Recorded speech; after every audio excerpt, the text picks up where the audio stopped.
Okay, so at the young age, I've been also really interested in magic, and today I'm very, very blessed to talk to the person who is very extraordinary and talented and who's been in magic and mystical world for a long time. It's Fred. Fred, hi. Hey. Thank you for joining me for this interview. We will be talking about magic and how you are in this world. But first of all, I wanted to know at what age exactly did you get interested in magic? What was the reason you got into it? So this is so funny because I know Dana from 4 years old, I think. And I think you were the first person who was practicing witchcraft at that time because I don't know if I can talk about it, but I was thinking, or someone told us that your grandmother was into witchcraft. Yeah. Or it was like a rumor. Anyway, it was around you, so you were the first maybe reason when we were playing. It was for us, it was mostly like a game. Yeah, we were taking wands and like doing potions, but at the same time everything we did, it makes sense because, for example, the wand, it's just the uh, a source of energy, and when you're holding something in your hand, because we have uh, in our fingers special sensors that can sense everything around, and just holding a wand, it will still be a representation of uh, expressing your energy. Even if we did something and if for us it was like a game, it wasn't, because nothing is a game. Everything makes sense. So yeah, I think first time it was when we were playing games, but not games. Witchcraft. Yeah, but at what age then you started to take it more seriously, like Mhm. to pursue it, like maybe even it became your like side job Mhm. at the Yeah. same point. So fully I was into magic and practicing when I moved to England. It was 4 years ago. Because but also it started because of my personal uh, self-discovery. I wanted to know who am I, because I had suicidal moments and I've survived in a place where there was not a big chance to survive. And then I was asking so many questions. Why do I deserve to live? Who am I? And is there a reason? And this is how I started to do witchy stuff. But it was mostly not like I'm sitting and doing all the potions and crystals. For me, magic is more self-discovery. It's also writing down everything I see, everything I experience. So it's more self-development. I work with different entities and I am connected to different gods from different traditions, but they are also for me like teachers. So I try to learn from everything, and also from the old motives from mythology, because we see the experience the gods had, and if I see a fault, I can easily transform it, and they show me how to succeed in a position where they didn't. So for me, it's always education. You mentioned that you started doing magic like in your hard time of your life, but you know, some people tend to talk to God and all that stuff. And I know that you are also from the Orthodox family. What was their reaction when you like, you didn't go to Christian religion, but decided to um, ask answers from other occultic gods? What was their reaction?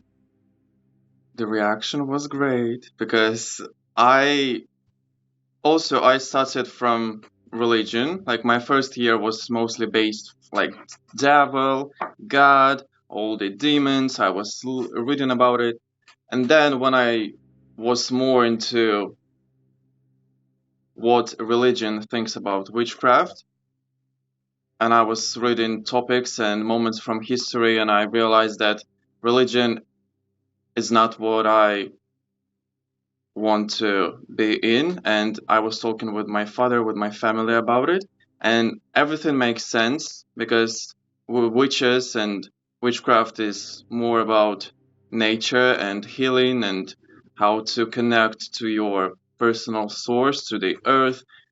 But religion says completely the opposite, that this earth is like a mistake. You come here with so many sins, and people who want to learn, we will burn them. So it didn't make sense for me at the time, and I decided to talk with my family, and they were completely fine. You started learning it by yourself. You didn't have any like teachers, any gurus who No, like guide you what you want to do. no, no, because I didn't trust. This is just how I analyze everything. I don't trust to everything I see online, so I have to see it through my perspective. And if I think that this rule or this spell or something doesn't resonate with me, I will again see it and I will write down why. And I just need to understand the core of everything I do. And if I don't, I will not do it.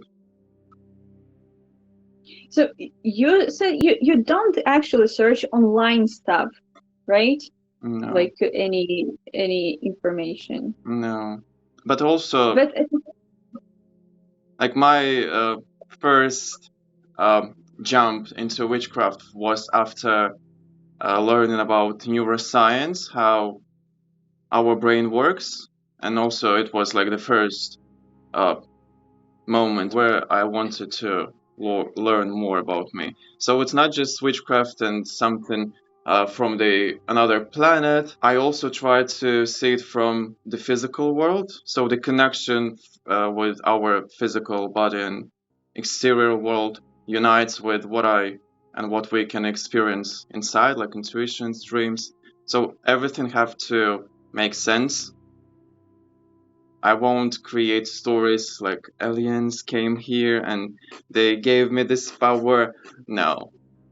We have this power by our nature and we just have a choice to develop it. yeah, but this is actually great that you discover all that stuff and don't use actually online stuff. But at the same time, there are now a lot of so-called specialists on YouTube or Mhm. on internet that try to like give you those tarot readings or Mhm. any kind of. What do you think about them? Are they really sincere? Do they really like to pursue it, or this is just their like trend thing or way of gaining money? Yeah, exactly. Money and fame, and I see them as mischiefs because most of them are talking, they just repeat the same thing as everyone says. For example, you can easily watch a video of a great guru and then you will think, "Oh, it works, I will make money, so I will just say everything he said." And the people will believe because, wow, it makes sense. Yeah, it sounds good. Plus, she is doing a tarot reading for free. Yeah, like choose a card. I don't do this stuff because it's more personal.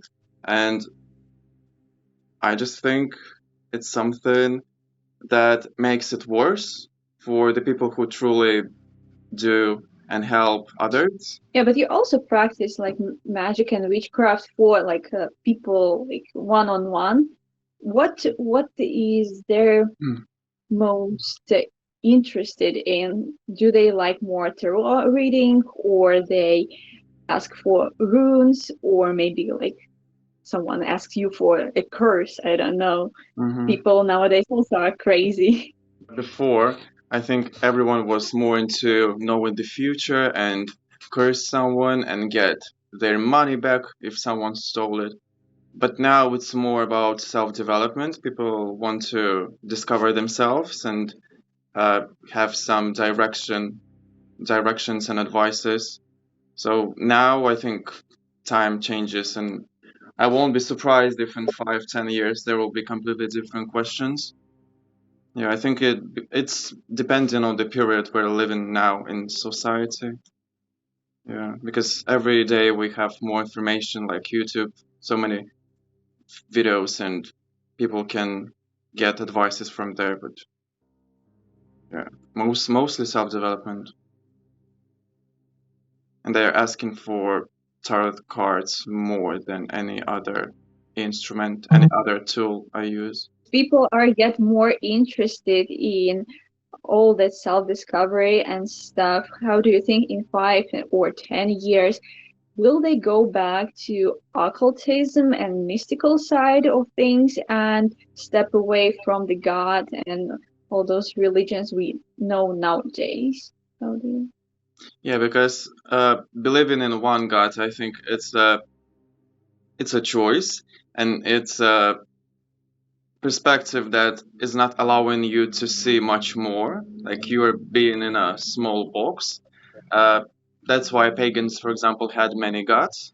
Like this god is for fertility, this one is for beauty, and you can communicate.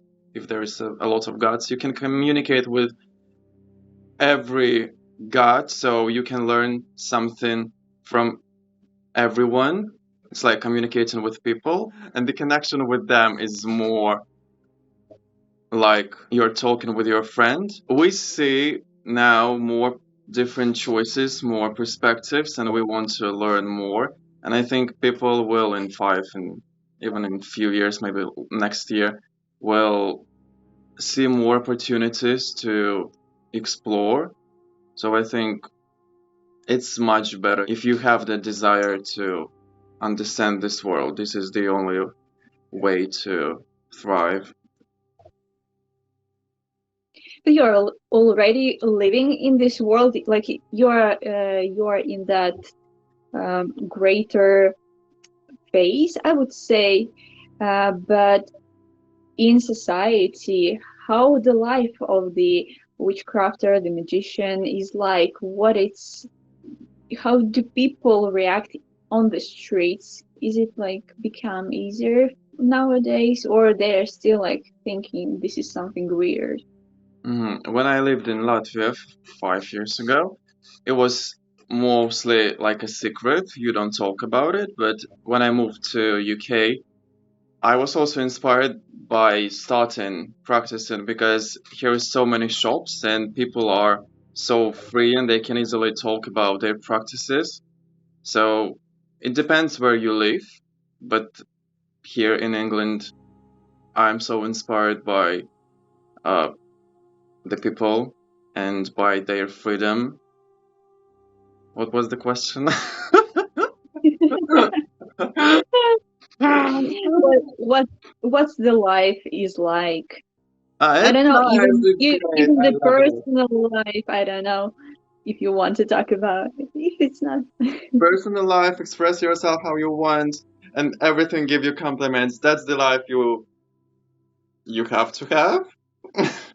So here, I just love it. I don't know if I will move from England, but I can fully express myself and my witches stuff. So this is a perfect place. Yeah. And do you have any like suggestions, any messages that you would like to share with the world and with everyone? Okay. Stay true to yourself and try to find, not also find, but try to remember who you are, what's your inner source. Also, it's very important to unite, and because the time we're living in now is not very mutual. Uh, so I think founding yourself first and then making friends with others, it will really unite us all because at the end of the day, we're all the one source. We just are separated like the countries. Just because of the separation, we judge and we think we're different. We are different, but not that different as aliens. Yeah, this is the message. Be alien, stay true to yourself, and shine bright and have fun. This is so important to love. Thank you very much, Fred. It was a pleasure talking to you and so much fun. Thank you for sharing information. Thank you.